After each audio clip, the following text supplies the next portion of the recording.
புதிய நட்புகள், நல்ல தொடர்புகள் இந்த வாரத்தில் வாழ்க்கையில் ஒரு மாற்றத்தை கொடுக்கும்.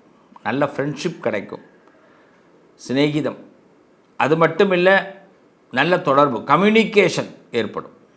இந்த கம்யூனிகேஷன் தான் நம்ம லைஃப்பை ஒரு பெரிய அளவில் ஸ்பிரிச்சுவலாக இருக்கட்டும், பொலிட்டிக்கலாக இருக்கட்டும், நீங்கள் எஜுகேஷனாக இருக்கட்டும், அந்த தொடர்பு சில மாற்றங்களை கொடுக்க போகிறது. தொழிலில் புதுமையான யோசனைகள், எப்படி நம்ம இன்க்ரீஸ் பண்ணணும் லைஃப்பை, லாபத்தை, தொழிலில் எப்படி மேன்மை அடையணுங்கிற யோசனைகள்லாம் இந்த வாரம் உங்களுக்கு பளிச்சிடும். அதில் வெற்றி கிடைக்கும். பழைய பொருட்கள், அதாவது வேணான்னு தூக்கி எறிஞ்ச பொருள் திரும்பி உங்கள்கிட்ட ஒன்று சேர்றதுக்கு வாய்ப்பு உண்டு. அது நபர்களாக இருக்கட்டும், பொருளாக இருக்கட்டும். உங்களிடம் ஒரு உறவு மீண்டும் வரும்.